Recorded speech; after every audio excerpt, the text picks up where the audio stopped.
Call to order for the Historic Preservation Commission. Today's Wednesday, January 3rd, 2024, 6 p.m. Can we get a roll call? Chairman Evan Goodwin. Here. Vice Chairwoman Carlitha Frazier. Here. Commissioner Joe DePaul. Here. Commissioner Will Gunther. Present. Commissioner Jim Hess. Commissioner Carrie Schmelter. Here. Commissioner Debbie Wonder. Okay. Notice regarding adjournment. The Historic Preservation Commission will not hear new items after 9:30 p.m. unless authorized by a majority vote of the commission members present. Items which have not been heard before 9:30 p.m. may be continued to the next regular meeting or a special meeting date as determined by the commission members. Notice regarding public comments. Every member of the public who is recognized to speak shall address the chairman, and in speaking, avoid disrespect to commission, staff, or other members of the meeting. Please state your name and address when speaking for the record, and comments are limited to 3 minutes. We're looking to adopt the agenda as written. I'll motion. Second. All in favor? Aye. Okay, the agenda is passed. Now we're looking for adoption of the minutes. I motion. Second. All in favor? Aye. Do we have any public comments? Okay. And any old business? No. All right, so we'll move to new business. First item is a certificate of appropriateness. Mr. Chairman, I'll need to recuse myself Okay. from this project. Thank you. Good evening, commissioners. Happy New Year. Happy New Year. The first request that we have before us tonight is a request by DePaul Architects. So if you were not aware, that is why we have a recusal here. On behalf of the owners, Steve and Jill Duncan, the request is that the Historic Preservation Commission approve a certificate of appropriateness to construct a new one-story carriage house of approximately 754 square feet to be located at 4 Tabby Shell Road, which is lot 4 in the Tabby Roads development. It is zoned neighborhood general and is located here in the neighborhood general HD zoning the Old Town Bluffton Historic District. Repeated myself there. Here is the site plan. So as you can see, this is the existing primary structure here. This is the proposed carriage house structure here. So this is a, for the most part, carport. So this area here is open. This space here is enclosed. And it's located to the rear of the property. So Tabby Roads is above the top of your screen. And then the, I believe it's called Pluff Mud Lane, the little gravel access drive behind the Tabby Roads fronting properties, runs along the back of the property here. This is your roof plan and your floor plan. So you can see again where the 2 vehicles are. That's the carport portion of this, as well as the little storage area. And then this is called out as a porch, but it's a continuation of the open space here. The elevations, so this is the rear elevation. So if you're standing in the access drive, this is what you'd be seeing as you looked towards this mass here, which is the primary structure with those solar panels along the ridge there. And then this is the front facing. So if you're standing really on their back porch, you could look out and see this elevation here in their backyard. The right and left elevations are here. So you can see the left elevation here. Again, the primary structure is shown here. Thank you for putting that in. And the right elevation is here. So you can see the small enclosed portion. And then this is a cut through of that left side, since it is not visible here what that enclosed space will look like from if you're standing at an angle, because it is primarily open. So it's just this side here that has got the wood slats.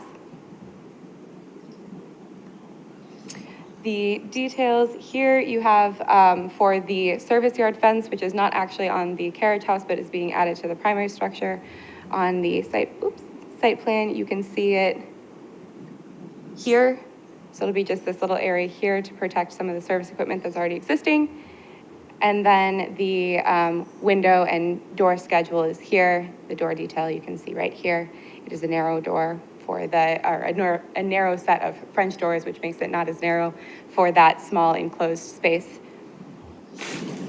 Here are the details for you. We've got your window details as well as your sections through the wall and the eave. The materials on that all looked fine, and the corner board here. As this is a certificate of appropriateness, the the 8 review criteria, which are found in 318.3 of our Unified Development Ordinance, are what you use to assess this application. And as the HPC, you are authorized to approve the application as submitted by the applicant, approve the application with conditions, or deny the application as submitted by the applicant should you find they don't meet those criteria. Staff has found that with a couple conditions, the application meets those criteria and recommends approval with conditions. Ms. DuPont is here to speak on behalf of the application, as Joe sits on this commission. So I can answer any questions that you have, or we can open up the floor to the applicant to speak on behalf of the project. The 2 items that we have is just to provide a better relationship between the proposed carriage house and the primary structure through consistency in the detailing, the brackets, columns, and windows of the 2 structures, and then to update the slat application concept to indicate that it's on the left elevation as reflected on the elevations, which I believe that's just a Scribner's error there. So the areas that we're discussing in that condition are the bracket detailing that is on the carriage house versus the ones that are shown on the primary structure.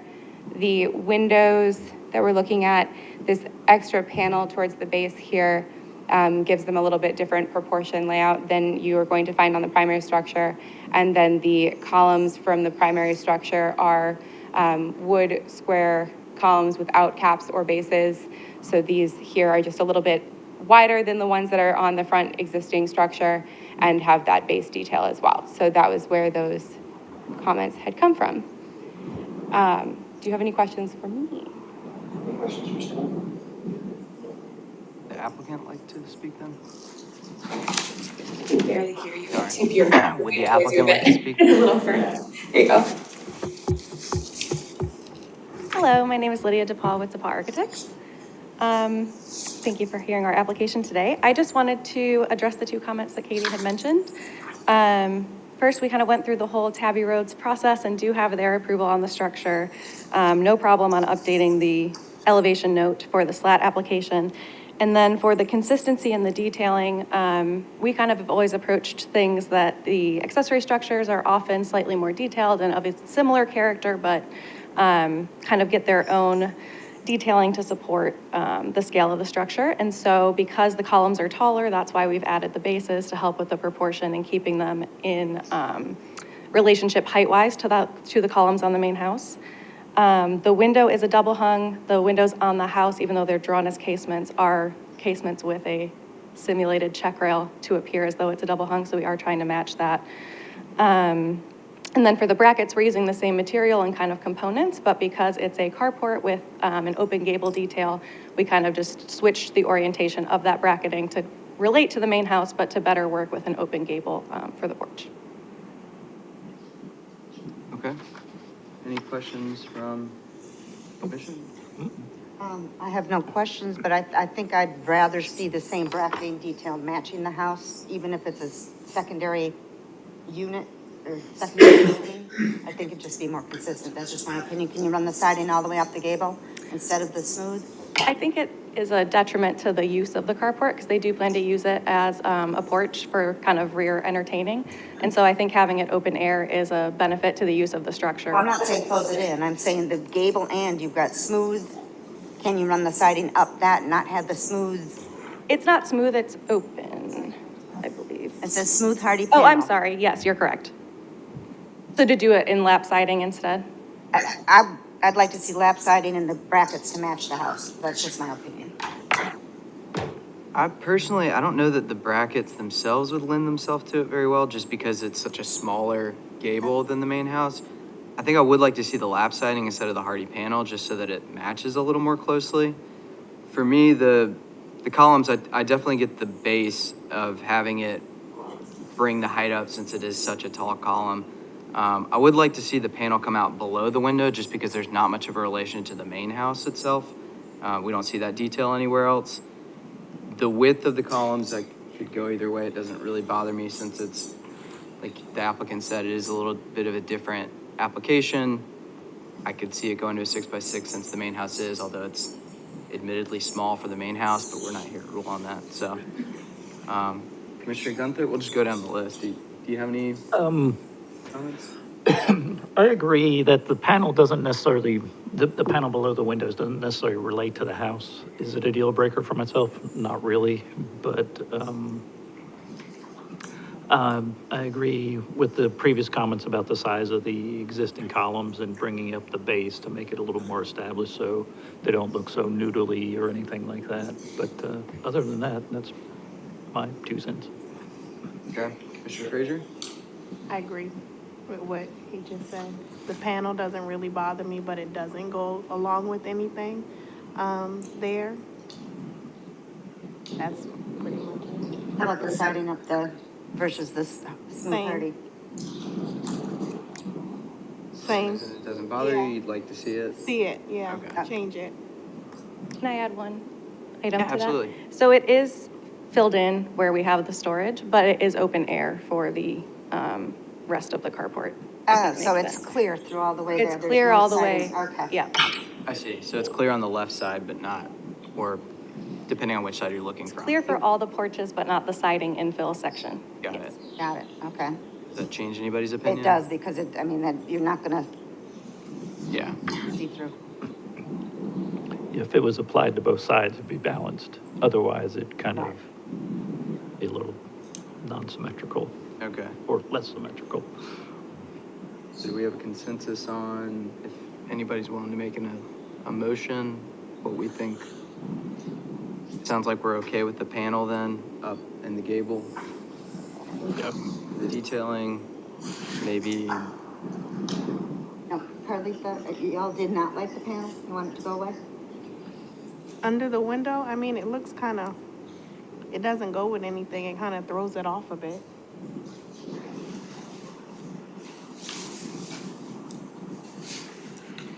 All right, I'd like to make a motion to approve as submitted with the losing of the panel below the window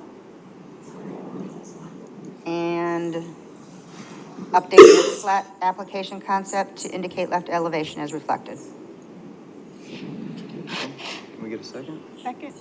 All in favor? Aye. Any against? Okay, Thank you. it's approved with conditions, thank you.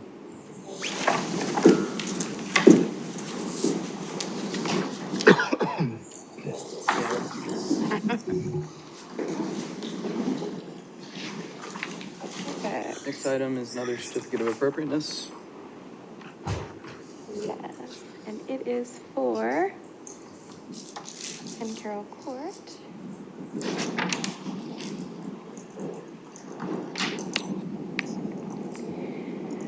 All right. The next item we have tonight is a request by Ansley Manuel on behalf of the owner, King Tide Custom Homes, for the approval of a certificate of appropriateness to construct a new 2-story mixed-use building of approximately 2,894 square feet. It'll be office use on the first floor as well as a residential dwelling unit in the story above. It is going to be located at 10 Carroll Court, which is in the Carroll Cottage development in the Old Town Bluffton Historic District, and it is zoned neighborhood core, HD. So this is the building placement. The site plan is better seen on the landscape plan because it includes the pathways and connection to it, but this is the placement of it in connection to the existing development. Here are the floor plans for that structure. So you can see the front of the structure is actually the left side of your screen. So this side here. And this will be your front door that you're looking at walking into the not the great room because that's the second floor, but the conference room here. And then this will be the front elevation as you go up the stairs. And this is the roof plan. Again, the front is going to be this side here. So as you see it here, you have the east elevation, which this is considered to be the front elevation. Then you have the west, which this will be the rear. I've put little diagrams next to it because this is such a similarly sided structure, which is not an issue, just it is for me to keep track of which side is which here. So if you were standing in the Carroll Court, you walk up Carroll Court and you're looking straight at the building, this will be the front elevation. The rear elevation is this one here. So kind of behind the nickel pumpers, or I guess Shell gas station is how you see this elevation. From inside the development, if you were behind the small structure at 6, you would see this elevation here, and then the south elevation is what you'll see from the property off Maiden Lane. So this is the lat screened, or the louvered screened staircase that you were seeing on those floor plans that wraps, and then this side here is where it is blocked off as well. So from the internal side of the development, you'll be able to see through to the slats that are behind the stair there. Here are your wall sections, as well as your details. And the landscape plans, this is where I was saying it connects into the internal sidewalk here, and from the front, you'll see it connects out to the rest of the development here. The plant schedule has been included, as well as pictures of those plants. It's always a nice addition. And then a couple more details for you, as well as the canopy coverage calculations that they've provided. This is another certificate of appropriateness, which means you have the criteria which are set forth in section 318.3 to base your assessment on. The HPC is authorized to approve the application as submitted by the applicant, approve the application with conditions, or deny the application as submitted by the applicant if they find it does not meet those criteria. Staff recommendation is that with the following conditions, it could meet those requirements, and recommends approval with conditions. So going through those conditions, the first one is the site coverage calculations in the application. Doesn't quite include all of the impervious areas. It appears that it only includes 2 of the landings for the doors. And so we'll just need those calculations to be updated on there. The application's manual requires a tree removal permit, since they are removing a tree or 2 that is larger than the 8 inches in diameter at breast height, as well as, since it's a commercial application, any signage will require a site feature. So 2 and 3, those are both very administrative, and 1 is also fairly administrative, as it's just a correction of paperwork that we need. The 4th one is tied to the certificate of appropriateness as well as the development plan.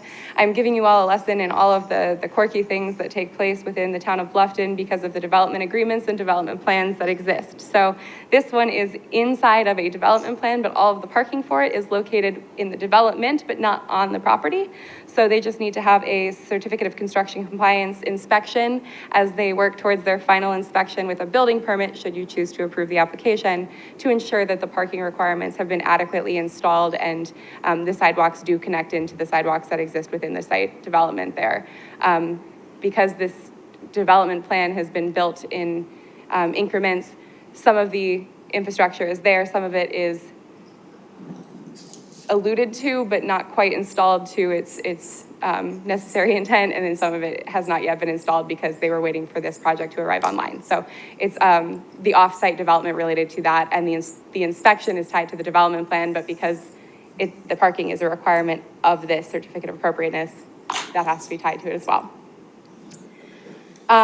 The 2 large trees at the rear of the lot, we just need to have the fence installation practices, which will most effectively prevent those root systems from being destroyed while they install the fence. Since it is a brick pier fence, it should be no issue to have that installed. But the 2 trees that I am pointing at are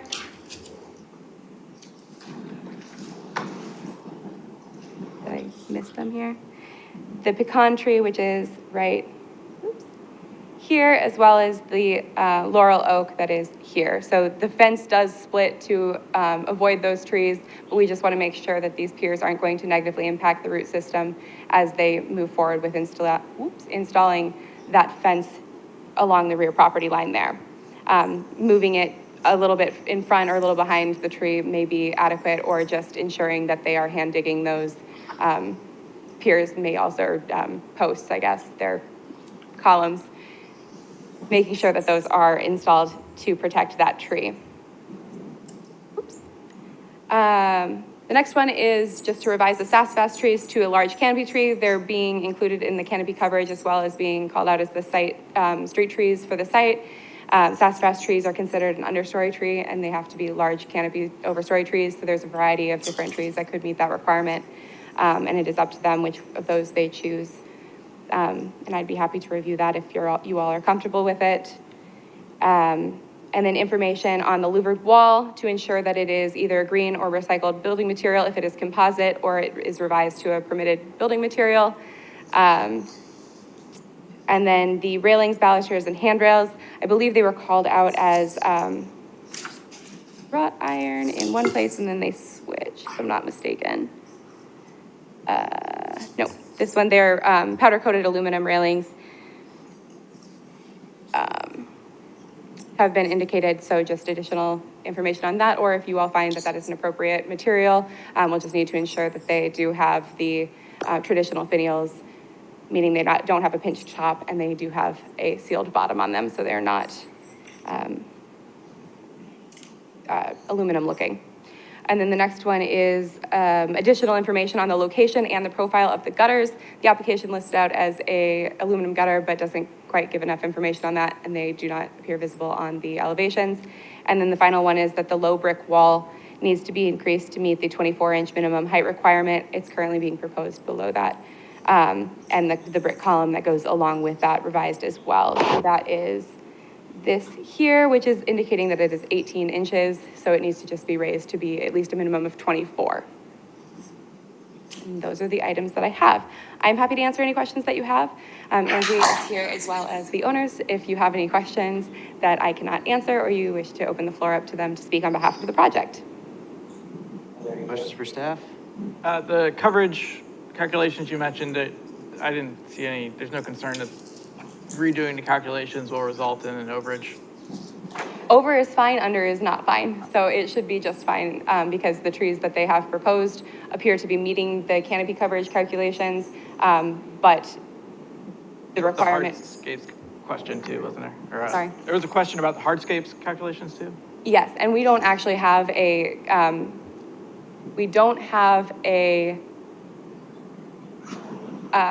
it's not a floor area ratio because it's not floor area. We don't have a impervious to pervious specific requirement in this zoning district. Besides that, it will be reviewed when they do their stormwater to make sure that they haven't gone over the maximum, but I see no issue with that being a problem, just that we make sure we have accurate information.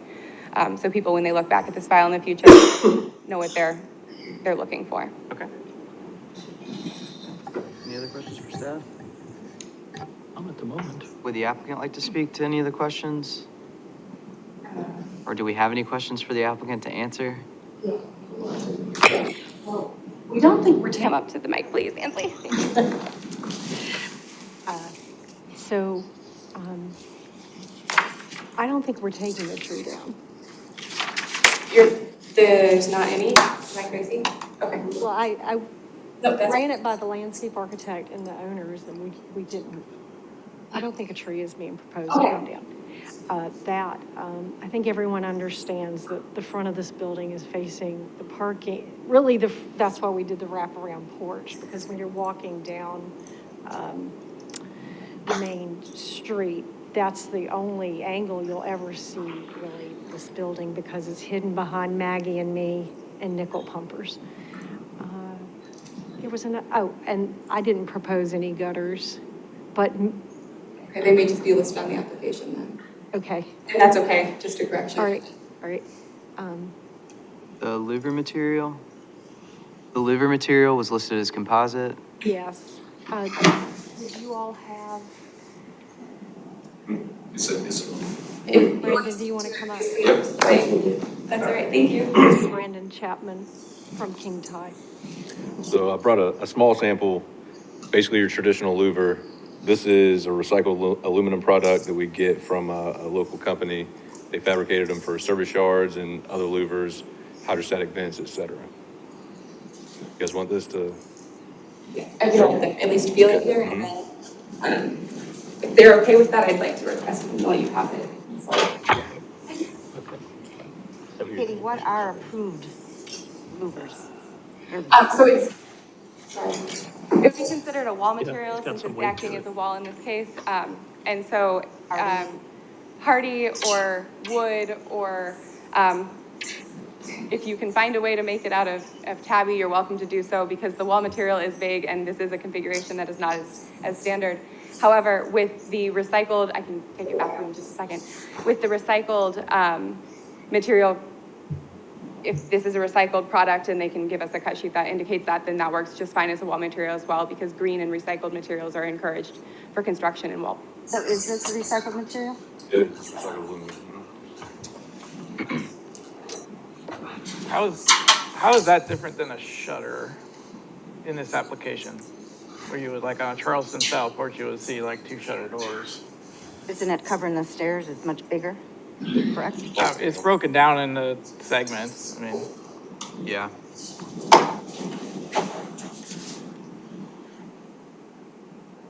I know that the district has been specific about not allowing anything besides wood shutters, in the past, and I would just like us to consider that if we're gonna approve this, then other people are gonna look at it and say that looks like a shutter. I mean, all the proportions of that look like a shutter. I agree with that. I would consider this a louvered wall, a louvered, like, foundation screening, It looks like shutter, what you're saying but when you're not a looking. shutter in that it's anything operable.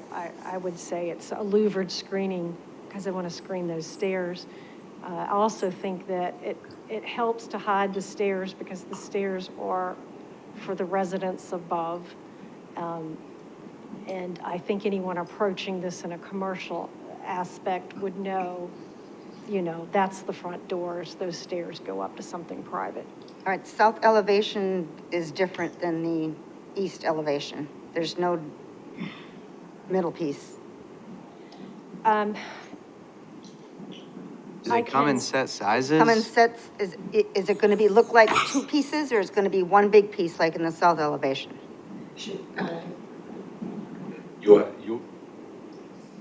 Can we do it as one solid to match the Here, like this. south? See, this is one big piece, And then that looks and like that looks several. like a set of shutters. we should be able to do it in, it'll be 1, 2, 3 sections, but worst case scenario, I guess you'd have to split those on the east elevation. You need 3 sections in this one? That one would be 4, Okay, worst case scenario. I think we can do, that one would be 1 full section. could you put altogether. the piece in to make it match that? Like either do it. To divide it? I think what you're getting at is that if it was in 3 columns, it would It have wouldn't a look like more similar shutters. proportion, Right. even Yeah. if it didn't have a divide in the center. Oh, okay. I can't change the columns though, because No, just change the, Do a 3-piece, If it was a grid of 6, you would have similar proportions to the grid of 4 on the other side. or do 2 and 2, do, yeah, I can make south 2, and it'll be very similar to east then. Also, south is about 5 feet away from a tall wooden fence. okay. So then if you make south 2, then that looks less like a shutter to me than, the south elevation looks less like a shutter than the east elevation, to me. Then, These look like set of shutters. Yeah, That does not. but, well, I like the scale of the east side better, so I would, I mean, I wouldn't. Well, I Making agree. it not look like a shutter, because I think in the historic district, it probably should. I agree. Before we go down this path, Sure. Katie, has the board ever approved such material being used in this configuration? I know we have to discuss the handrail option because it's powder coated versus usually materials that are not true or approved in the UDO are above a hand reachable or touchable. We would approve it on the second floor or something like that. So specifically, composite materials for shutters have to be out of touch, or composite materials for walls. What they're proposing is an aluminum material, so So in short, I'm we not haven't familiar with, necessarily, I'm not familiar with any. However, if it is a,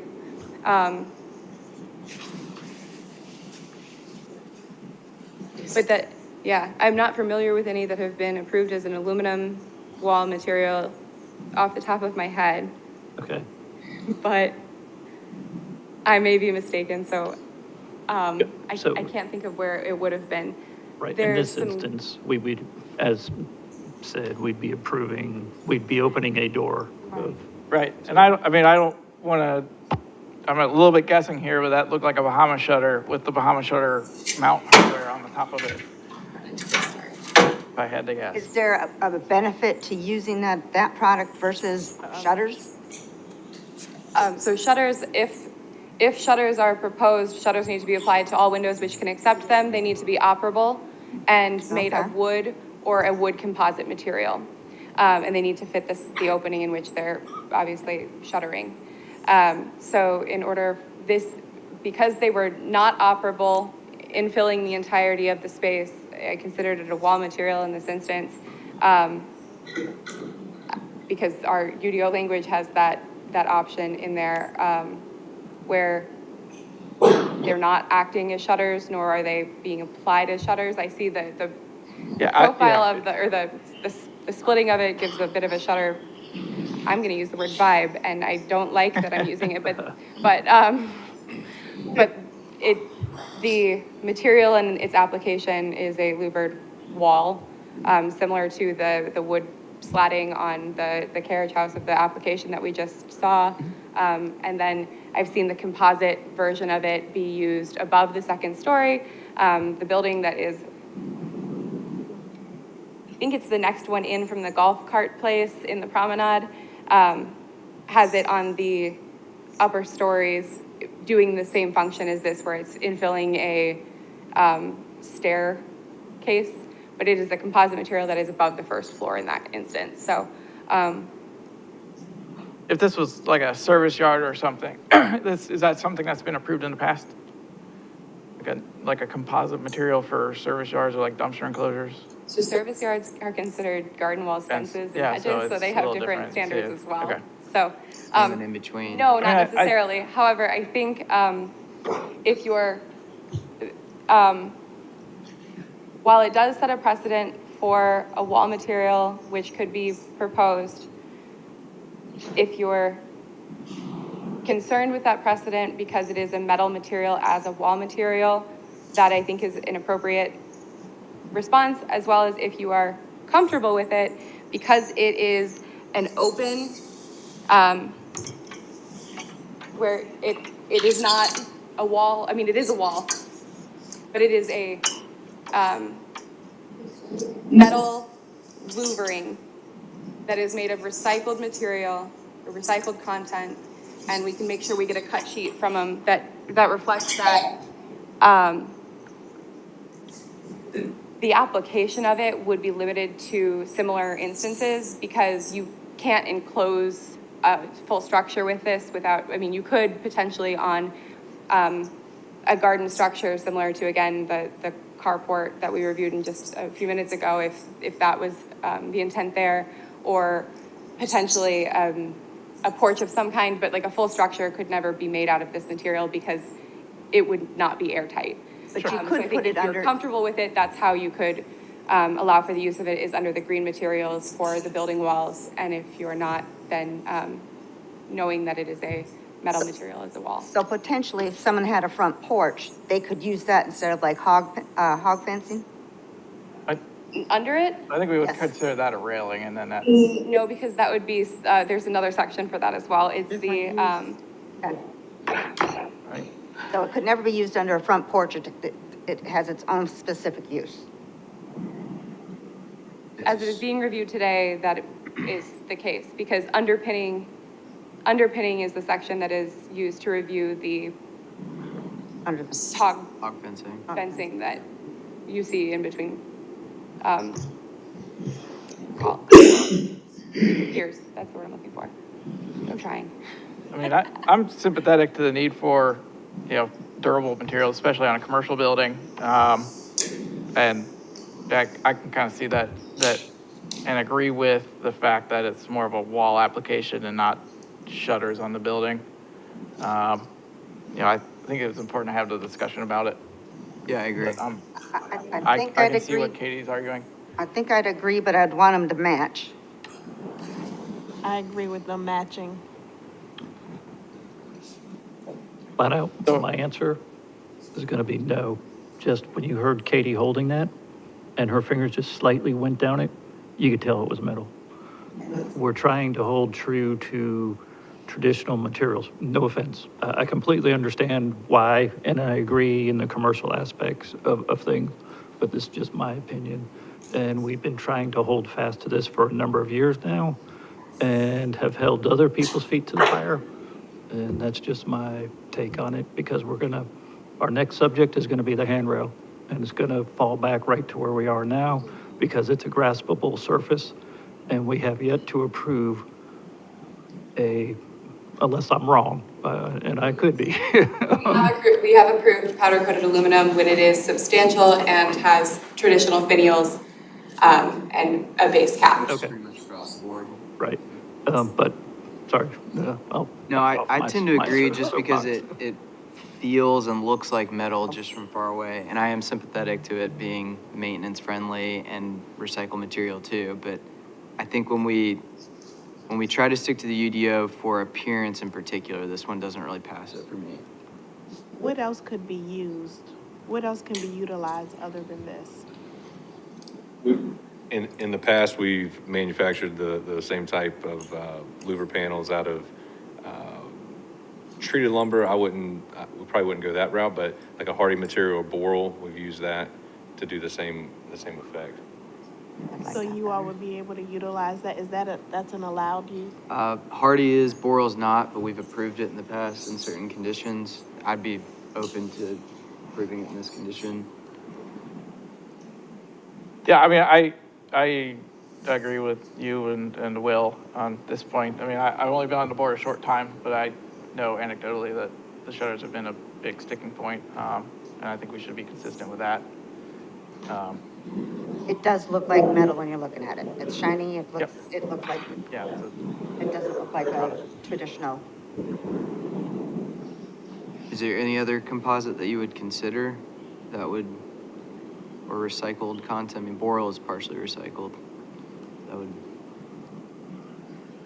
Use the composite that we make the shutters out of. have we allowed recycled PVC in the past? I don't I think don't so. think- We've not, I'm sorry, I'm looking at the wall section here. So wood, fiber cement siding, concrete masonry units with tabby stucco, which obviously not in this case, shingle, vertical board and batten. And then it says, fiberglass as a cornice material and composite materials must be located out of reach of pedestrians and be visually appear to have a hand trowel finish.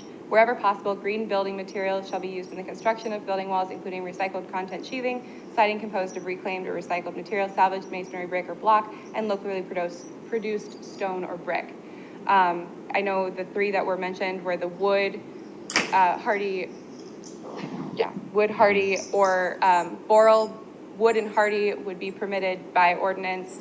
Boral is the material that is the fly ash resin.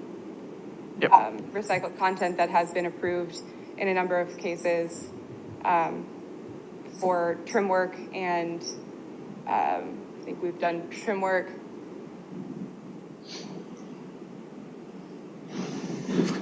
Soffit material, which I guess is still technically trim, but it has been approved in several instances as a permittable material.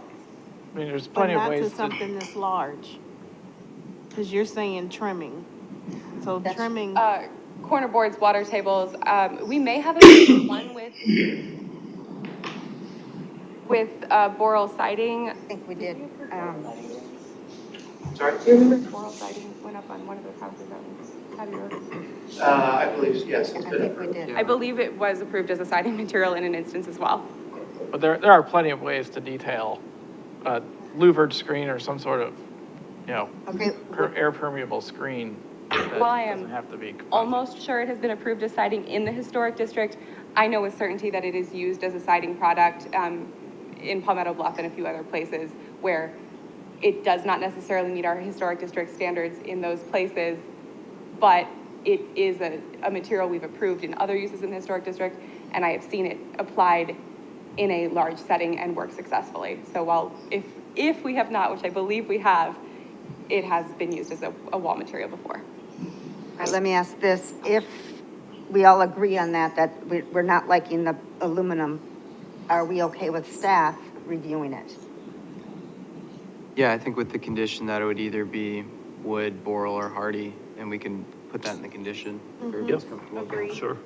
Okay, then move this, I think we were all in agreement on that, just to keep moving this along. We're okay with or do we have comments, discussion on the powder coated aluminum railing?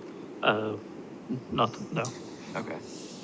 All right. Does anybody want to take a stab at a motion? All right, well, I had one other question on the double band board. The 2x12s are pretty tall, but at the porch, I was sort of confused how the details relate to each other because there's 2x12 framing and the trim looks taller than 1x12, and take a look at that and maybe clarify how those tie together. You might have some right here, so. Is that what you're looking for? Jean, question. If we look at the porch detail, which I think is down a page or two. All right, it's on the left here. That you've got double 2x12 bands stacked, but then the structure on the porch is 2x12. Okay. And so the trim doesn't seem like it would align on those, and then we'd just be, I need to have that.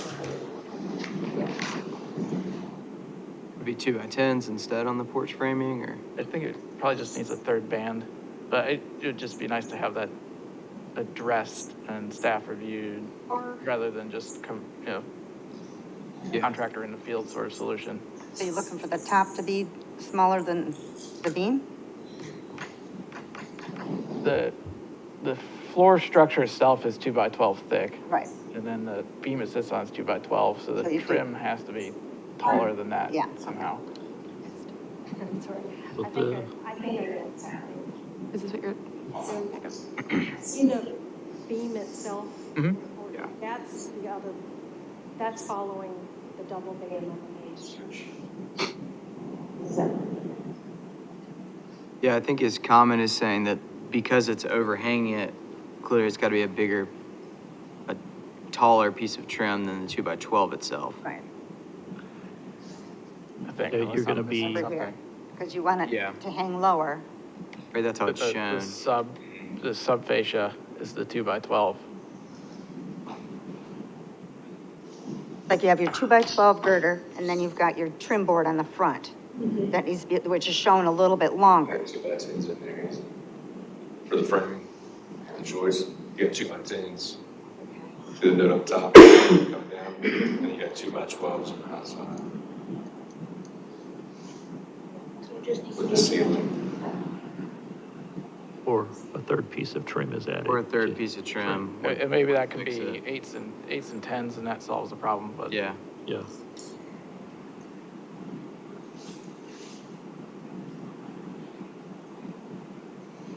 So that might be something just. I think that could be a include as condition, just to yeah, review, to to review and address have with staff staff. approve, just so we're not getting into contractor field decisions.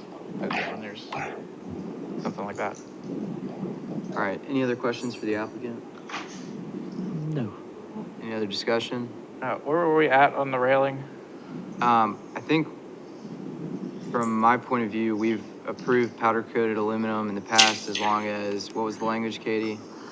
With traditional finials and,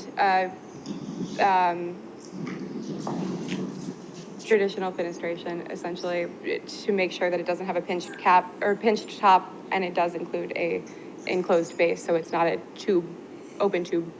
So we're looking So it for like mimics a arc wrought cap- iron. Arc cap railing or Yeah. something? Yeah. Yeah, okay. Where this looks like it's square, so then that's a condition. Yeah, because it's showing a square cap even in the detail, so that would be something to address too. Okay. But you have that in a motionable suggestion? Katie's helping us out here. All right, we'll wait on Katie. So we word it correctly.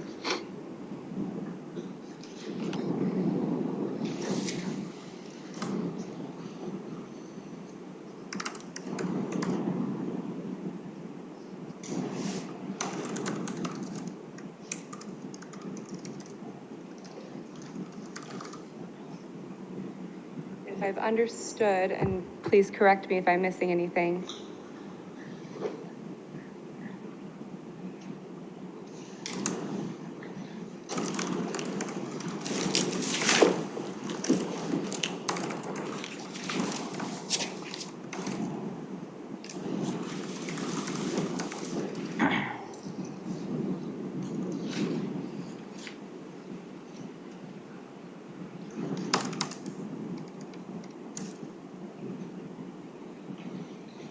All right, does that cover everything?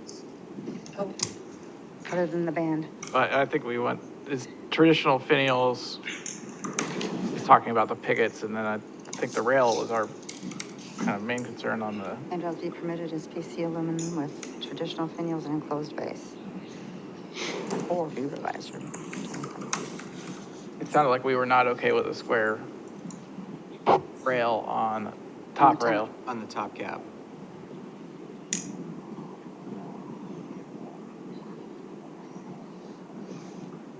So traditional profiles, Like a, yeah.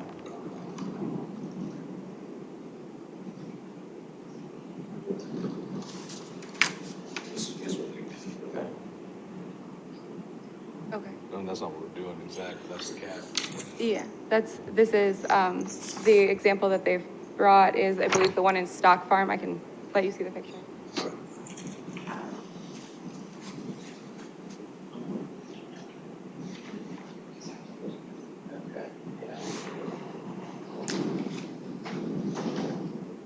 That's the one I was talking So we've approved that in the past without a. with horizontal rails? Yeah. about. Yeah, they're rectangular. But he's talking this way horizontal rails. Yeah. And the top cap as well. Okay. I was not on the board during that. We left our pickets vertical. Okay. Yeah. This is just. An example. No, no, okay. So are we okay with that? You're gonna do them vertical. Yes, ma'am. Anybody have opinions, Commissioner Gunther? Well, in that instance, I'm not, well, I think that was trying to it was okay at the time.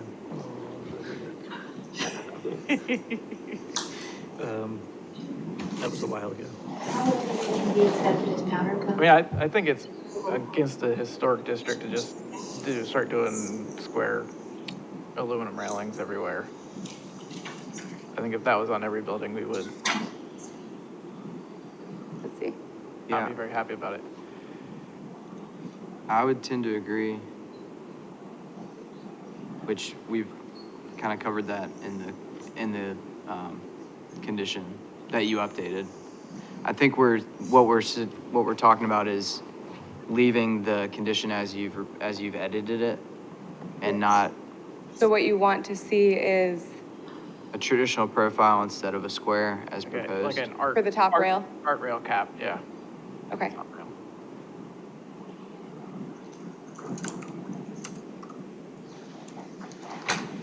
Like, does that work? Because the, Profile top rail, yeah. So it's not just flat. yes, if it is, okay, yes, I understand. Any other discussion?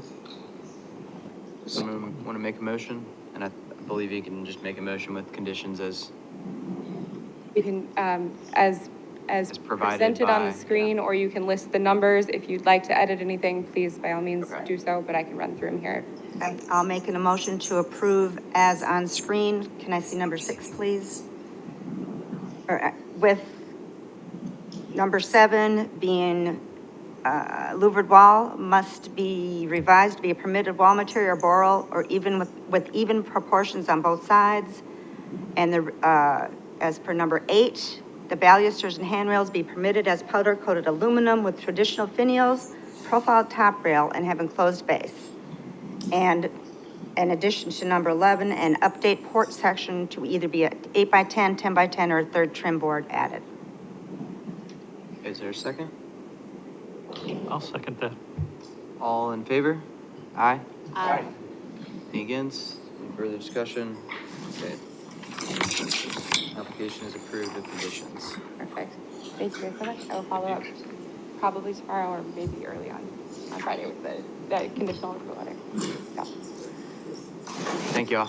Thank you. Okay, next item is another certificate of appropriateness.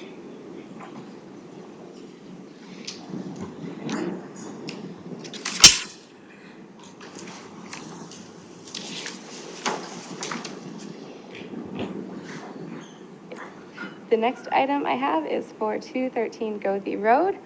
It is a request by Cord Atkins on behalf of the owner, Tidal Creek Investments, for approval of a certificate of appropriateness to construct a new 2.5-story mixed-use building of approximately 3,717 square feet. It'll be office use on the first floor and have one dwelling unit above. That is in the second and what I'm calling third, but it is a half-story above the second. To be located at 213 Goethe Road in the Old Town Bluffton Historic District and zoned neighborhood core HD. This is located within the May River Road subdivision, which is another development planned area. So the setbacks are determined by that development plan and not by our Unified Development Ordinance, as I've indicated in our staff report. Everybody picked a different place this week, or this month. So this is the site plan, the access easement that runs behind it. This is the development that currently is sitting behind the promenade. There is a lot between the promenade and this development. However, it is currently undeveloped. So this is what you think of as the back. Across the street from this is the Kirk's Bluff development, which are those colorful townhomes, if you're familiar with the area here. So this is the site plan here. You can see that there is on-street parking that is in front of this site, as well as the parking that has been provided for in the rear of the property here. And then the sidewalk that runs along the edge here to give access from these parking spaces to the front entry. So this is that office first floor. Again, Goethe Road is at the front of the property, which is the left-hand side of your screen. And then the access easement as well as the parking is behind the structure, which is the right-hand side of your screen. The first floor has been indicated to have 372 square feet of residential. So that would be the area here, as well as the stair, which is restricted for the residents. However, one of the conditions that I've listed in there is about putting a note on here. The narrative provides a breakdown of exactly where that square footage comes from, but just because as these plans do progress towards building permit, they get separated from that narrative because they are a building set. I would like that to be indicated on the plans so that we can ensure that they still are meeting all of their requirements there. Here's the second floor plan. So this is where you've got the stair that comes up into the living area there's 2 bedrooms on this floor, and then the third floor, which is again the half story above the second, but I'm gonna keep calling it the third floor. The third floor area, which is just additional living space for that residential unit. It does have a rooftop porch area that again is associated with that residential space, but it does contain the HVAC units for both there. So there is the opportunity to have a portable ladder for access to those HVAC units should they not be able to gain access through the residence. And then this is the roof plan. So you can see that it has this portion here is the third story portion of it with the porch section here, and below being only a 2-story structure. You can see it a little bit better in elevations here. So this is your front elevation. This is what will front Goethe Road. So you've got the entrance to the residence here, as well as the entrance on this wall here for the commercial portion of it. The parking will be at the back of the structure here. And then this is the rear elevation. So you have a rear entry to that business, as well as this is the entrance to that little cart garage that will be part of the residential. And then this is where that porch for the residential is here.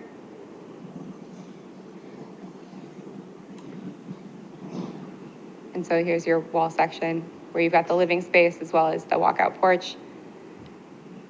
The rest of your building sections. Details here. Your window and door details. I'm happy to go back to any of these. And then here are some nice perspectives that they've provided for us so that we can get a better understanding of it. So if you're walking down the street, coming from May River Road, walking up Gothi, this is how you will approach the building. And if you're lurking in the access easement behind the buildings, you'll see this perspective of it, or if you're driving down it to go to a different lot. Here's the landscape plan that has been provided for us. So again, Gothi Road is here on the left-hand side of your screen. And is the certificate of appropriateness. So there are 8 review criteria. They're all found in section 318.3. The HPC can approve the application as submitted by the applicant, approve the application with conditions, or deny the application as submitted by the applicant should they feel it does not meet those criteria. Staff's recommendation is that with the following items, it can be approved with conditions, as it would meet those criteria should these items be addressed. The first item is the floor plan to indicate specifically that that is what the space that is those 372 square feet is for the cart garage to be residential use only, because it will be separated from the narrative as I indicated before. The second is that there's a letter of approval from the May River Road Subdivision Architectural Review Board or the Property Owners Association, if they haven't fully established it as a ARB yet, is required since it's part of a development plan area. Tree removal permit is required and a sign permit or a site feature permit is required since there is a commercial aspect to it and they are taking out a couple of trees on the lot. Providing a canopy coverage plan, including the required, not street tree. Take that portion out there because this is part of the development plan that doesn't have it at the front of the lot. So just the canopy coverage plan be provided showing that it meets the 75% canopy coverage.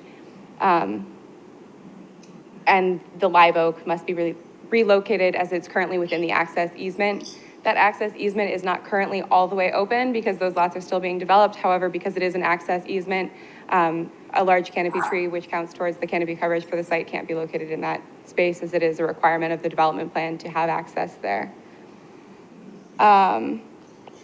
The shutter material is indicated as a composite material.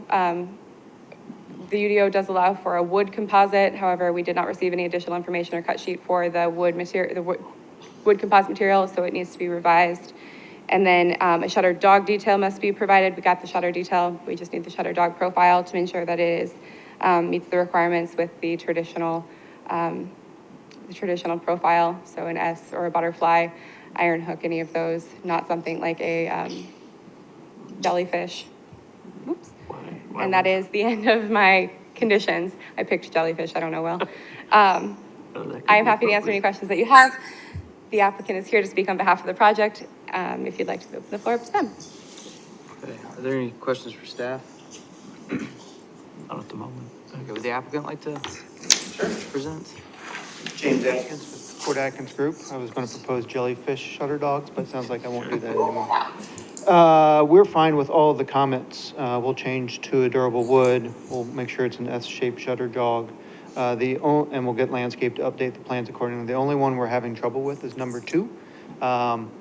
We have reached out to 3 different people. Katie has provided a couple of those names to us. We have had 0 response, so I'm not sure that there is a functioning review board for that odd little. We were talking about this, I think, at HPRC, and they've been inactive for a while, from what we understand. We tried 3 different people that had some ties to it in the past and had 0 response. So I'm not sure how we navigate that, other than the fact that we've gone through all the HPC requirements and would assume that they would approve it, and it meets the development plan guidelines for those sections of lots regarding height and size and setbacks and everything, so. Because we've struggled, other applicants have struggled in the past getting stuff approved there. But I'm sorry. That's what I got for this one, because it is a challenge with this one to track down who it is. Unfortunately, ARBs don't actually have to notify the town of Bluffton when they change hands, which makes it a challenging job for us because we know that there has to be one because it is a requirement of their development plan, or they become defunct and you can't have a development plan. So one has to exist. In this case, Potentially, we could amend the language of this condition to reflect that they receive the Architectural Review Board approval letter or provide documentation and upon sign off of the UDO administrator that one could not be reached or something along those lines, so that I can work with them to get that accomplished without putting them in a spot where it is a circle of doom that is not self-inflicted circle of doom because of the ARB that is required to exist and must exist, however, is challenging. In not communicating. Just because I don't we're see what else supposed you're supposed to do. We've got 3 emails of the 3 different people that have been provided that we've sent out and followed up and don't have anything. Other than that, number 1, we can note it as the residential use. It's the way, the case it's always been. Tree removal, signage, of course.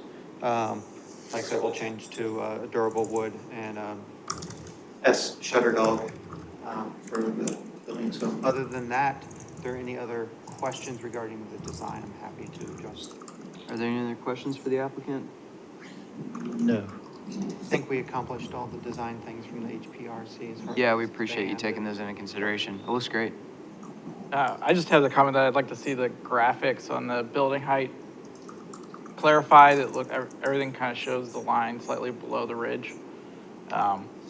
35 feet. 35 feet is your limit. That's it. It'd be nice to just have the drawings reflect that the height lines are aligned with the ridge, but I think you guys can figure that out. And I think we just make that a condition. That's been because a couple of the buildings got built out there that are over 35. So that was some consternation in the project. Yeah. So, but we've clarified that. So we'll make sure that's all Okay. bolded and noted as such. Have a little bit of breathing room at the very end. It's like, Okay. So if someone wants to add that as a condition, I'm putting this in, I would like to just throw out there right now that I am not the UDO administrator. Heather Cullen is the UDO administrator, so I am not speaking on her behalf. This condition may be waived if it is her, at her discretion.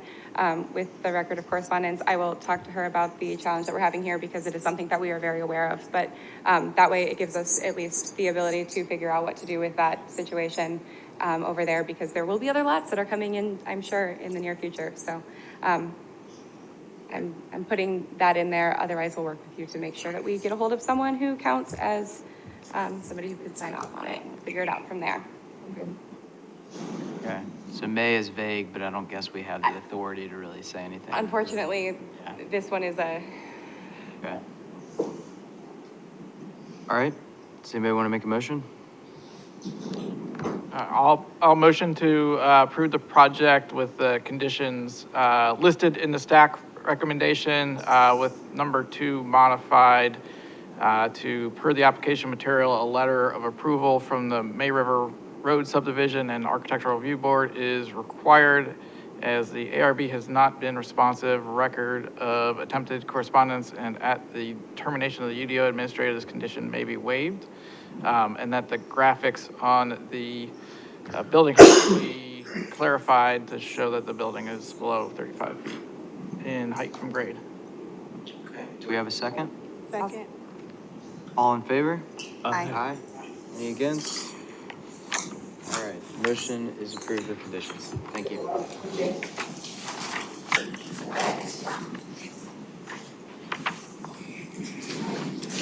All right, and one last certificate of appropriateness, new business.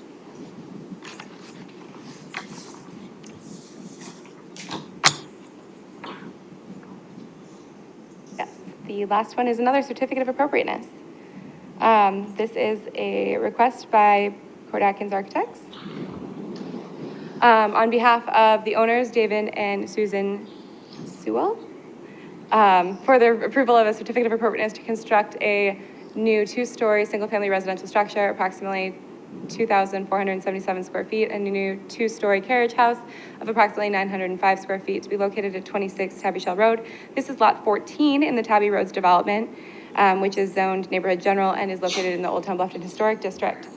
So this is the property here. Tabby Roads, or Tabby Shell Road, is on the right-hand side of your screen. So this is the sidewalk that you walk if you're walking through the development, and this is that pluff mud lane further down in the development is where the carriage house we reviewed earlier tonight was located. So this is that same back alley that runs through there. This site is a little different than some of the others in this development because there is a conservation easement, which they've had to design around on the site here on the side, the left side of their property. And so they cannot go within that easement to disturb the trees, which are protected by it. These are your first floor plans. So again, Tabby Shell Road is on the right-hand side of your screen. I have it turned so the words are sideways, but this is the front porch. That way it was a little bit bigger on your screen than it would have been if we kept it the other direction. So this would be your back porch as well as the carriage house structure here, which is not spaced proportionately, but is facing the correct direction for the lot. The second floor plans are here. So as you can see, this is the area that is above the first floor and then the bonus area that is in the carriage house here. And then the roof plan for both. The elevations, this is going to be your front elevation. This is what faces Tabby Shell Road. And then this is your right side elevation. Right, backwards. No, this is your right side elevation, which is the side opposite of the conservation easement. And then this is your left side. I'm backwards, I'm sorry. Let me double check my, okay, I'm not backwards. This is the side that is facing the conservation easement here. You have your front porch here. Your back porch is the full porch on this one. And that's where my brain has turned to mush tonight. So this is your rear porch. This faces towards that pluff mud lane and the carriage house structure. And then these are the elevations for your carriage house. So you've got your front, this faces towards the house. The right faces away from the conservation easement. The left faces towards the conservation easement. And then the rear is what faces that pluff mud lane. I have your sections through the house as well as the details here should you need to take a look at those items.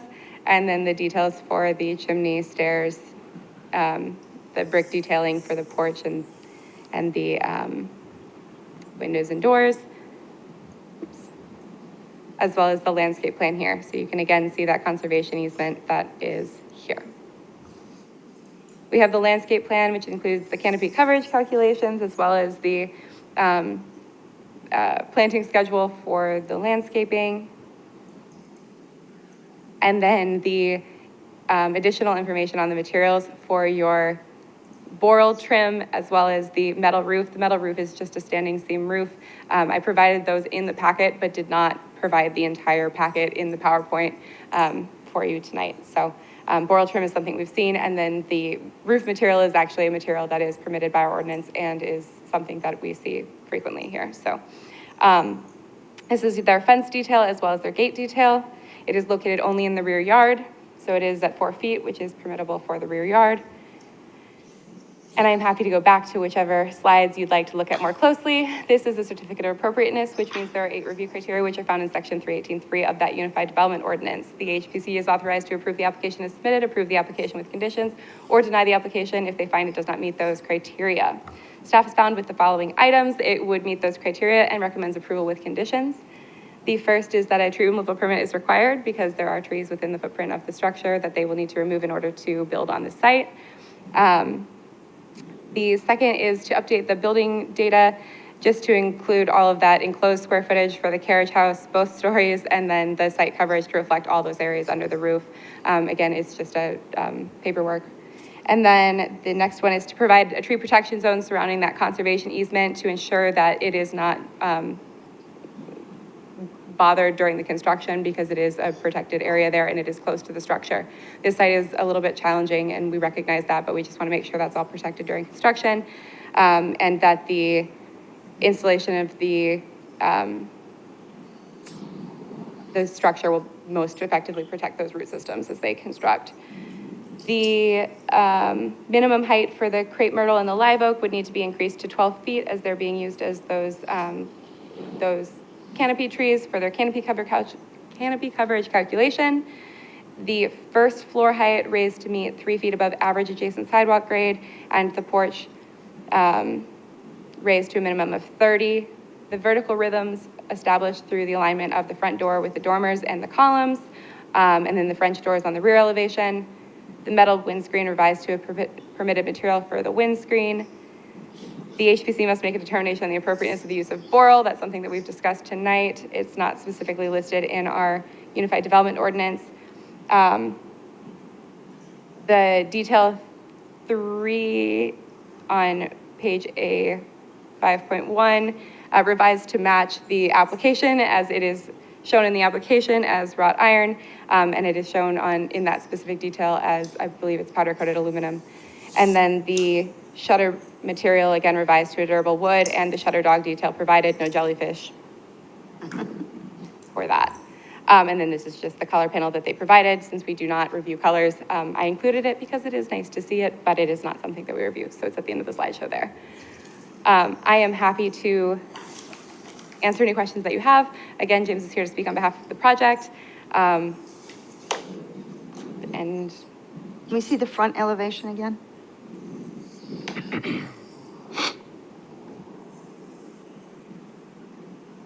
Because the dormer seems to be centered over the door as well as the dormer over the windows.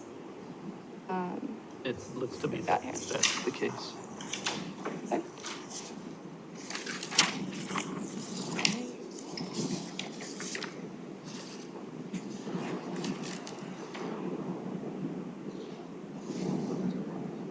Well, it seems, you guys, that I have completely lost my marbles and I think it's on the floor plans is where I was looking at it. I think you're perhaps picking up the door is asymmetrical in the front opening because it's a door with a light. I'm sorry. That's what it is, And then okay. It's dormer is the centered on- door, I'm sorry. The way that I phrased that is probably poorly phrased. The door is not centered between the columns, and when the door shifts, no longer will the door be centered under the dormer. That's how that works out, and I'm sorry that I phrased it poorly in that staff report because, yeah. Okay. And the rear is the, Centered on the columns either. yeah, oops, is here, where it is just a bit off They're center easy here. enough to adjust. And that is, Can we see second floor plan, please? yes. You want it zoomed in? So the dormers could shift if needed.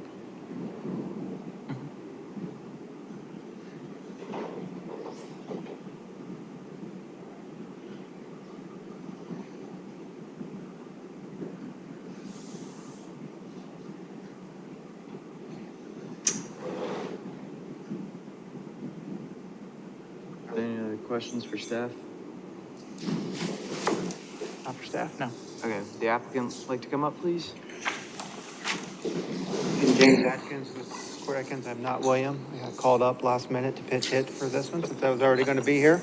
So I'll do my best to address any comments or questions. Just quickly, items 1, 2, 3, 4 are fine. On item 5 regarding the height above the sidewalk's actually at 21.9 and we're at 25, I believe. So from the sidewalk grade, we're more than 3 feet. Now, on the drawings, it shows like immediate adjacent grade, which shows 30 inches, but the sidewalk actually continues to slope down almost another 9 inches. So I think that we're fine there, but with the grading, the porch is 4 inches short of the 30 inches. So we can work with landscape to make sure we get that proper 30-inch clearance on the porch and solve that. So I think we can cover that there. We can revise the metal windscreen to something. We talked about boral, so we can discuss that more. We'll change to wrought iron, no issues. We'd like to use a wood composite on this one, just from a maintenance standpoint, but I'll leave that all to you, and we'll use blue crab shutter dogs. No, I'm just kidding. We'll use S-shaped shutter dog on there. So I think really probably the biggest one to kind of talk and work through is item number 6. And I know this came up, I believe, during HPRC, and so we adjusted the dormers and stuff to align with the front door and have cabinets and sinks and refrigerators with that, so the proper clearances around that. We do have a little bit of wiggle room on the dormer above to center it, but the door below is the challenge, and the Tabby Roads ARB has a requirement for it to be a certain distance off the corner, so we adjusted it there, but so we kind of felt from a perspective standpoint on that, and you can look at these that, we balance that off with the asymmetrical light fixture to kind of fill the composition centered within there on the front, and then made sure that the dormers were centered with the windows below. The rear elevation, and we cheated them over just to get out of the way of the fireplace and center it in the bedroom, but I'm sure that one is who we could probably cheat this a little further down. It just kind of makes that great room corner a little less usable, or we can cheat the columns out a little bit more as well and kind of respace them a little bit, but we don't want to get those double columns too far apart, then they start to look a little strange. But I think we can probably cheat what's the cursor? Maybe I don't have one. Maybe I have the mouse. Maybe it's the cursor. It's in the corner. Oh, there it is. There you go. I think we can cheat that one over. It won't be centered in the room anymore, but if that's the preference. And then this one, a little more challenging in the sense that it comes here, but we could talk to the client about pinching the porch in a little bit and kind of respacing that to get that centered. So I think we can solve the rear porch and get that pretty close. It's really the one up here. So we felt like the center of the dormers and the windows below made a lot of sense, and made sure that the primary window is centered between the column spacing, and make sure that that column spacing is correct, and then balance the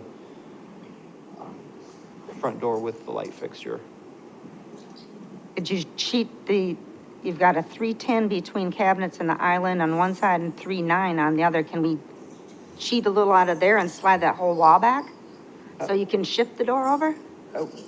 We might be, we're game in inches, we might be able to get a couple inches. Then the question is, do we get it so far off now the light fixture is behind the column? So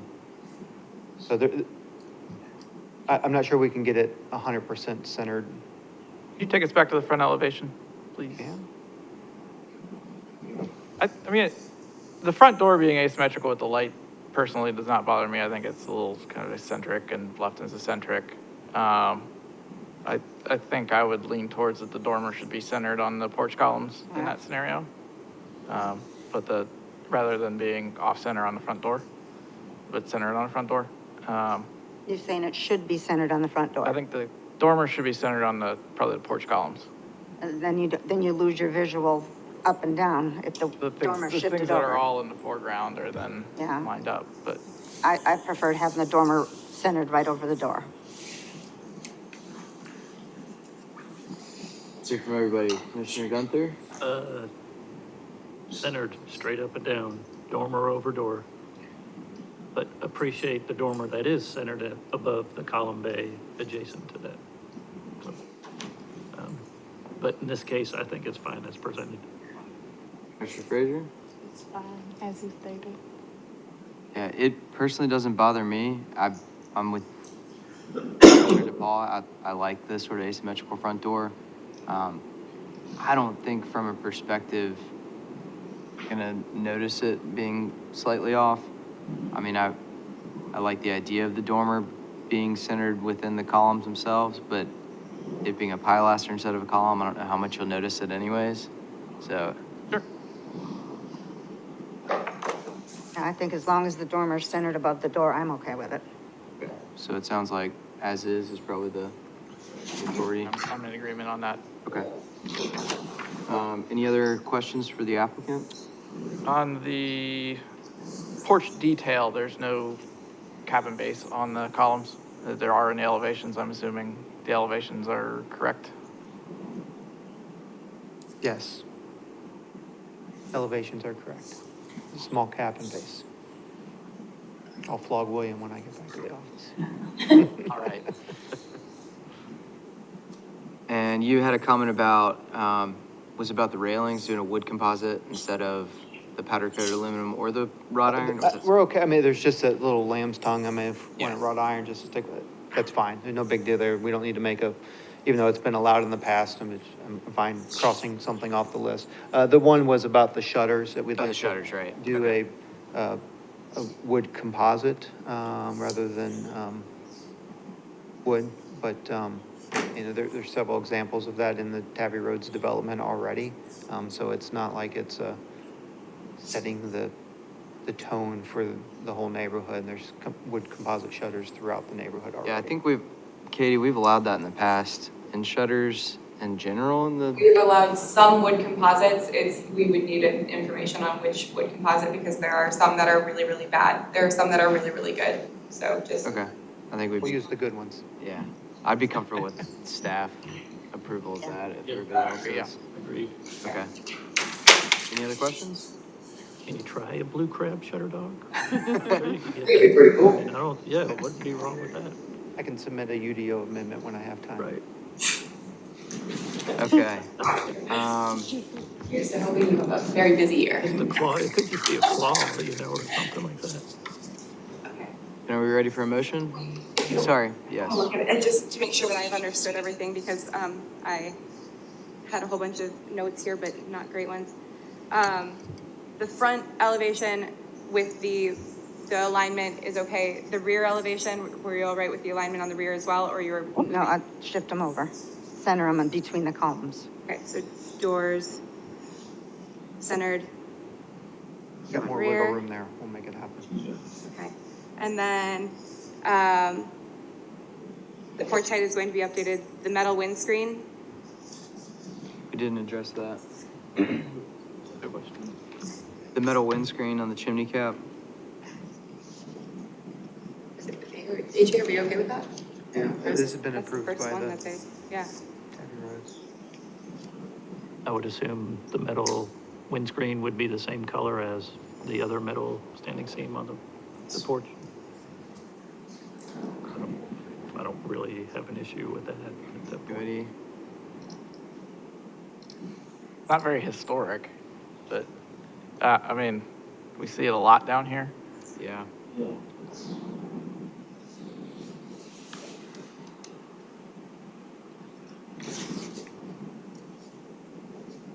The reason you're going with that look over a chimney pot or something, Just that sort. got the spark arrestor up there, and Yep. every time we've tried to do a traditional chimney cat, it looks fake, just because they get bigger and you get all the clearances around them and everything, so sometimes less is more, just to board and just at different times.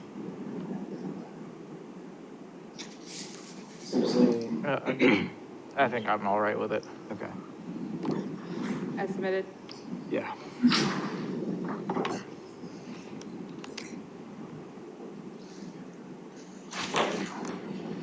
And then the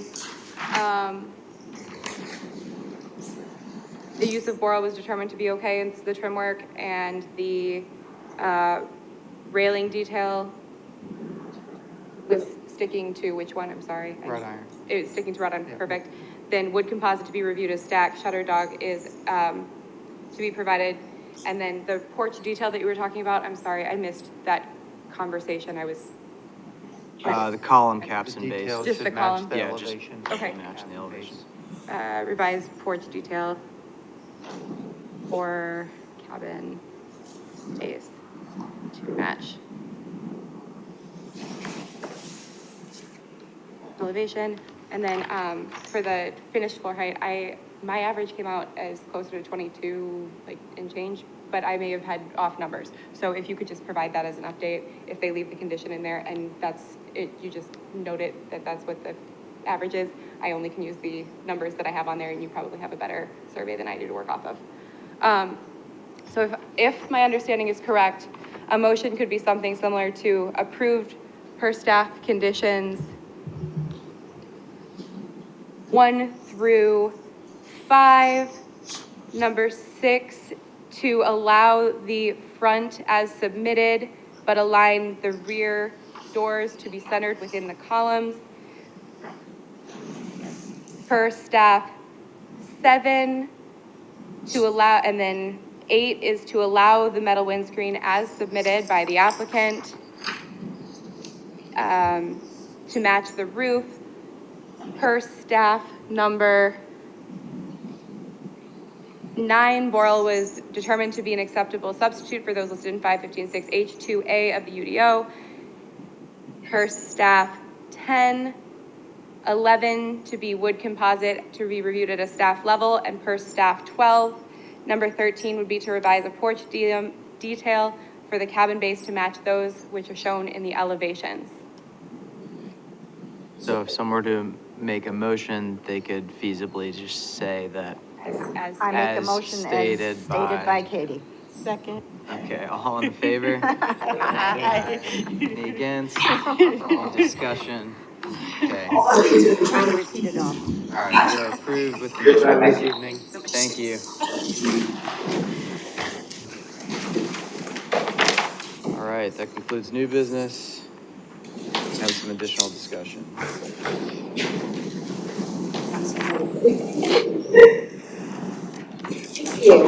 The last item tonight is discussion regarding text amendments to the Unified Development Ordinance, and some of these amendments may look familiar to you. We had them last year. They are amendments to both procedures, and I think we got the wrong, yeah, this is the wrong one. So that let me. Do you want to pull it up real fast? That's what I used. Oops, and that's my fault. Let me get the right one.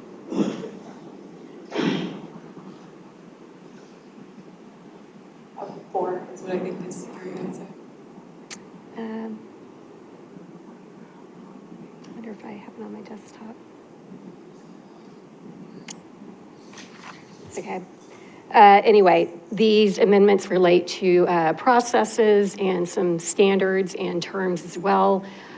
They went to the Planning Commission last year. There were 3 changes that were made, and I'll talk about those in a moment. It went on to Town Council last year in July. There was a lot of discussion regarding them. There was a motion to approve them. When they came back in September for a public meeting and public hearing, there were some additional comments, quite a bit of discussion, and the decision then was made to actually withdraw them rather than to continue them. And I think there was some confusion related to what was proposed, and we have since been able to resolve that, and Town Council was fine with them moving forward.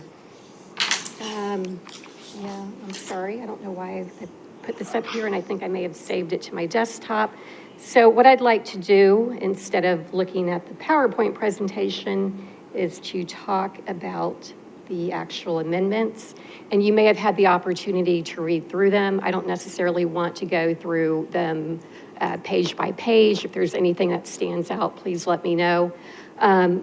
Basically, what we've done to Section 318 is to revise the intent. The initial, the proposed, the intent right now reads more as criteria. And so we've made a change to that. We are making some revisions to be clear about the standards for new construction and alterations. Right now, the contributing structures are kind of mixed in with new construction, and so we've done a little bit of reformatting there, as you can see here. And relocation, we have had some confusion regarding relocation of structures, whether or not they're contributing, and so we wanted to provide some clarity regarding that, so you can see that we actually have a process for non-contributing buildings as well as for contributing resources. We have more clarity regarding demolition. And again, this is relating to both non-contributing structures and contributing resources. These will be supplemented with guidelines relating to processes relating to demolition or relocation, any sort of record keeping, photographs, any sort of measurements that may need to be taken that we don't feel are necessarily appropriate for the UDO. So we're going to have some guidelines to go along with this. And that will be provided to town council by resolution. So it won't actually be, again, part of the UDO. Again, a little bit of reformatting here relating to expiration of approvals, amendments to approvals. Those are no longer tied together. They're separate subsections. Site features, we've done a little bit of changes here. Instead of having a shed be considered a garden structure, we've separated that out. And one thing that Planning Commission wanted was that there be no more than 3 sheds permitted per lot. So that was one of the changes that they made. Let me just keep kind of going through here. And a lot of this is just formatting, tweaking language a little bit. What else do I have here? We also, this is a new process too, is to remove the contributing resource designation. And basically it's the same process as designating a contributing resource, the same criteria would then apply. And this provides an opportunity to consider, did you? I found it. Okay. It's in the folder now if you'd like to open it. Thank you. Sorry about that. I'm not There sure previously what was happened. Listed as no an process, really. XXX. That one. Thank you.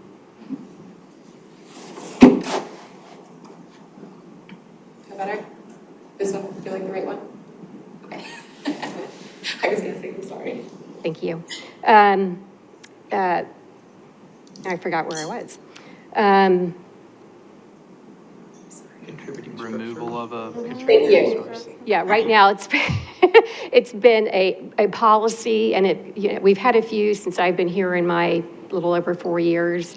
And the process is always perhaps a little bit different. It depends on the board, the commission. And so we wanted to have an actual procedure that would be consistent going forward. We have proposed also a middle housing type. And let me switch back over to the actual text. We've done some things with standards. So we have proposed a middle housing type. And somewhere between a cottage and a village house. It was felt that this was necessary to have because we have often people who are relying on the additional building type, and that's not necessarily appropriate, and that's been somewhat problematic. So Katie felt that we should introduce that. Again, some more cleanups here. We have some side setback requirements that we would like to increase slightly from 5 to 8 feet. We've had some issues related to that with regards to driveways, and this may provide the ability to save more trees as well. And what else do we have here? I'm sorry, I'm just kind of running through it. You may have had the opportunity to look through it yourself. If there's anything specifically that you'd like to talk about, I'd be glad to stop and we can focus on that. The characteristics regarding the carriage house building type, we've made some slight revisions there. One of the things that we talked about were the openings. I think staff initially identified them as bays. We've made a change here to call them vehicular openings. The intent there is to limit the number that would be on the carriage house building form, as well as to control the width of each opening. So there would be a limitation of 2, and then there would be the ability to allow for a vehicular opening for a golf cart as well.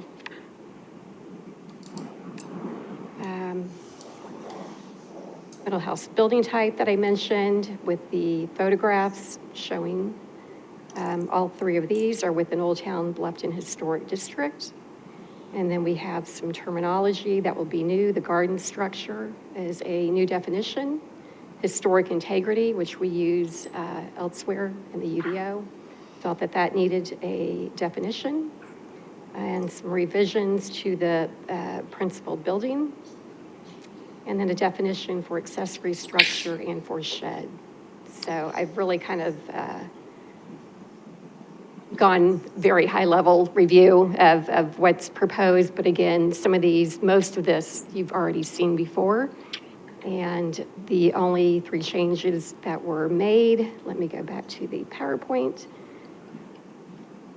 are these three here. And this is from the Planning Commission's review from last year.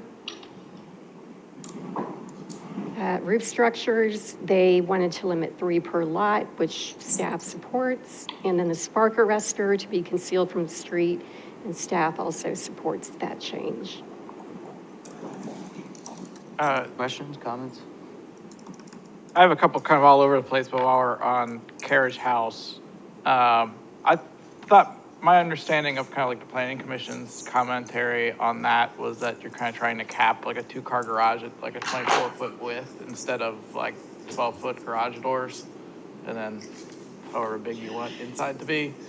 They were kind of approaching it that way, although the cart garage size sounds like, I mean, 6 foot's kind of the minimum size door that you can get.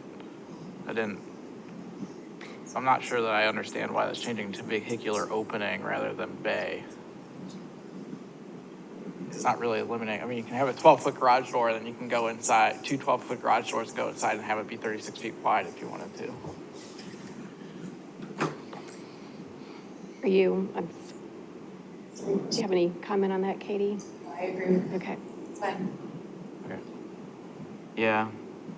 Is 2 vehicular openings not exceeding in 12 foot in width each. 1 additional.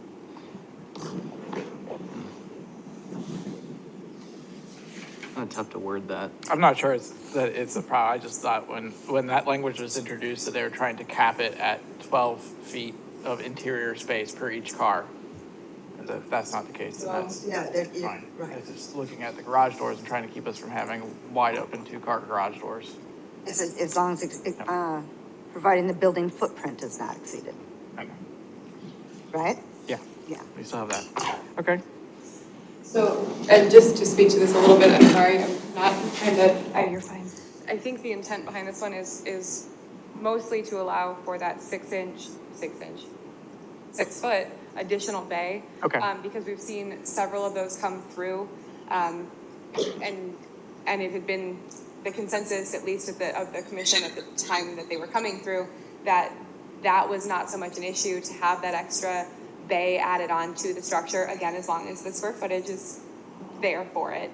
But I think bay versus door is just a word choice rather than trying to prevent anything from changing on that. It has always been that the garage doors can't exceed that 12 feet anyways. It was just located in a different section of the ordinance, which makes I agree. This is if that's the case, this is way clearer. So Okay. I'm So- in agreement.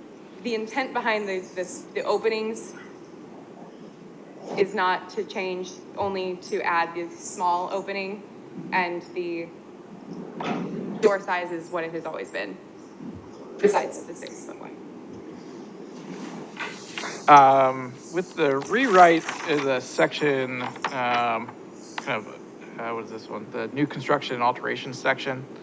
It doesn't really have any language specific to historic district on what constitutes an alteration, and the kind of this chapter 1 section that does is a little bit more about footprint changes and things that would be what would be considered development elsewhere in the town.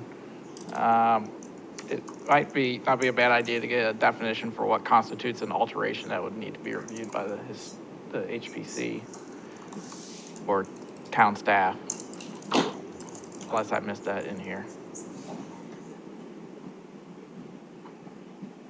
It describes alterations, Area, but what is an alteration and what is below the level of an alteration and doesn't need reviewed, I don't think is really clear in this section as it's written, and maybe a definition of alteration might help that, where the original language referred to change, things that change the character of the exterior. Where is that in here?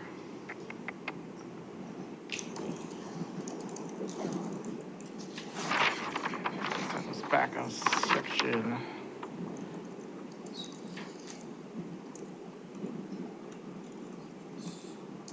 So you're saying the current language right now makes a reference to it? If you scroll up to the old 3.18.2 section and then scroll down, there's that list. And that list has got more specificity to it than kind of the definition of what needs to be reviewed by either town staff or planning commission or HPC elsewhere in the UDO that I found. But what it doesn't really include is a definition of what constitutes an alteration. Right, because we're taking out changes in fenestration, location, and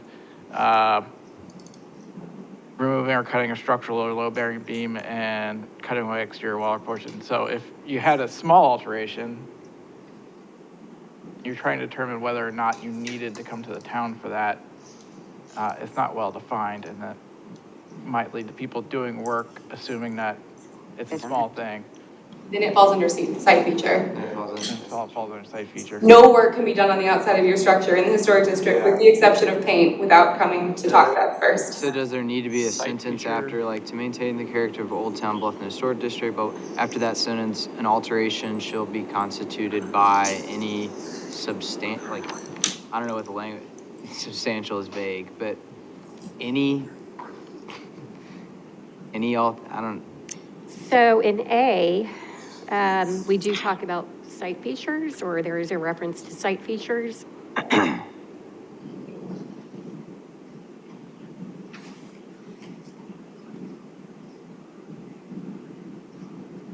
But it could be, I Okay. mean, the sentence could be reworked to be Yeah. I just, clearer. if you're a layperson or not familiar with it, site feature sounds like I would like to add a, pond in my yard or like a little statuette and not necessarily like, In addition. some exterior modification of siding or something like that. Okay, sure, I understand that.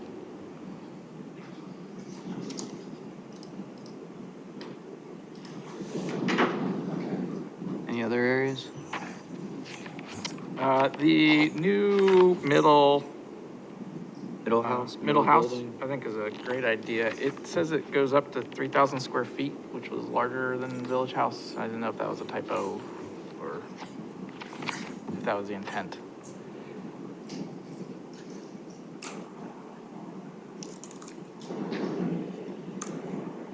When, on the this picture with the it's got a little drawing on the side and it's kind of Okay. Village, yeah, I agree. It's that one, That just one, up. up. Yeah. Size range 1,300 to 3,000. Say, cottage is 700 to 1,500, a village is 1,200 to 2,400, and a side yard is 1,200 to 2,800, so that would be Well, oh yeah. would so be 20 larger than those. So what was the intent, like 2,000, and it was typed in wrong, or?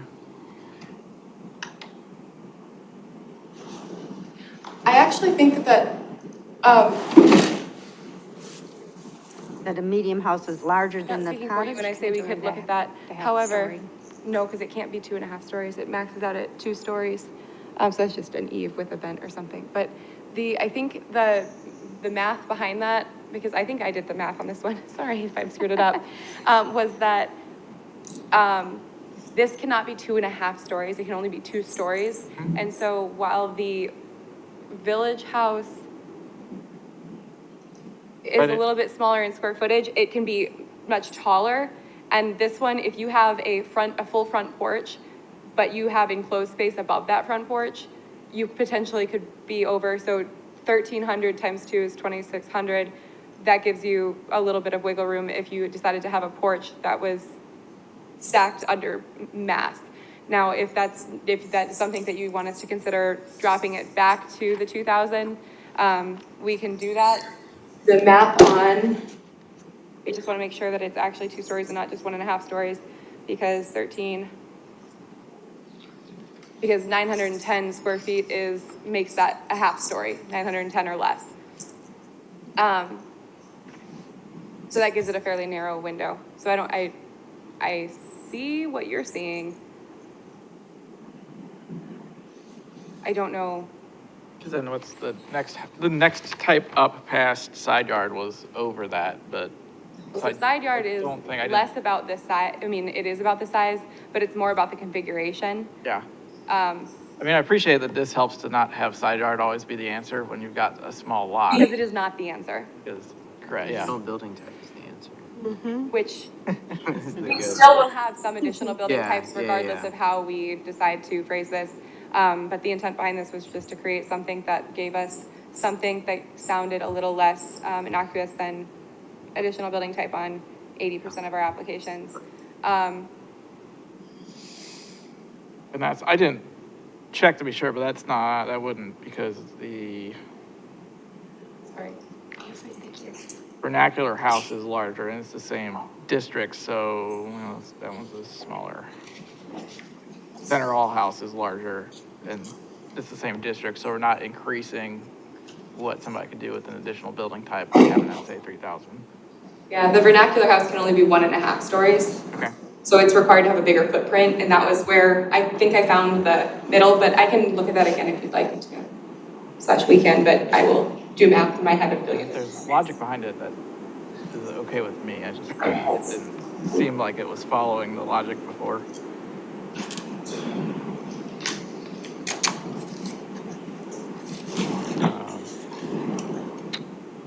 The only issue I see there is if we get into a situation like we had one recently within the Tabby Roads development, that was the square footage was sort of split up in a suspicious way so that we could get a maximum sort of The carriage house stuff, or yeah, and so that's why I like that addition of the making sure it is substantially inferior or secondary to the main house, so hopefully that'll help, but that's where the gray area, they could use that extra 400 square feet. I know, I get nervous about it.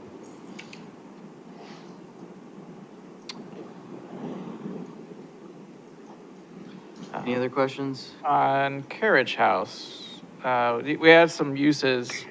Does anything sort of residential fall under dwelling unit? Like if somebody would choose it for like a pool house or a porch or something? That's all kind of included in dwelling unit use type? if there's, We've started to list what a carriage house can be used for: garage, carport, dwelling unit, shop, studio, workshop. But like if you want to use it as a pool house or a porch, I mean, that's all falls under dwelling unit in everybody's opinion.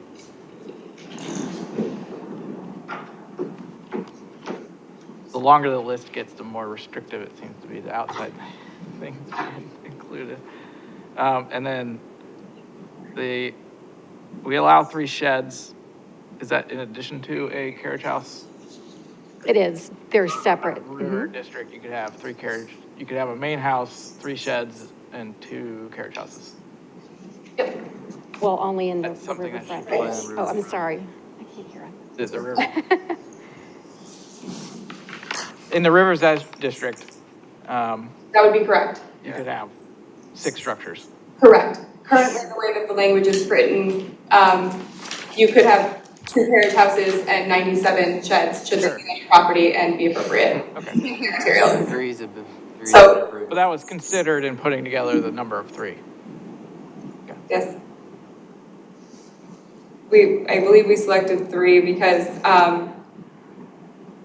the shed structure, if someone has like a true shed that is, like 80 square feet to put their shovels and rakes in, and then had an additional, a golf cart shed could technically still fall under shed as long as it's within that size range without it being overwhelming to a property. So the intent is not to restrict what could be done on a property, but rather to prevent aggressive abuse of a loophole that exists, which has not happened at this time, but, you know, I want one for my rakes, one for my shovels, one for my hose, one for my lawnmowers, and so on. So that's to avoid creating the cluttering of a lot by sheds rather than to avoid the loophole of just building one structure that meets the carriage house definition, but they already have a carriage house, so now they're trying to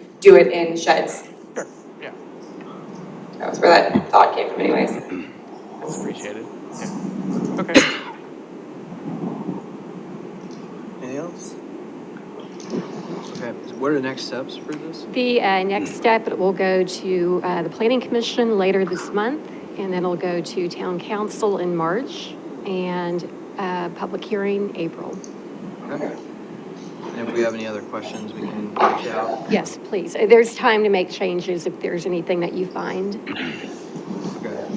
So I encourage everybody to review it in full if you haven't already, just in case there are other questions or comments, because once it goes in, it changes. Takes a while to change it. Yeah. Okay. Thank you. All right. That's it for discussion? Then I'm looking for a motion to adjourn. I motion to adjourn. I'll second it. All in favor? All right. Aye. Okay.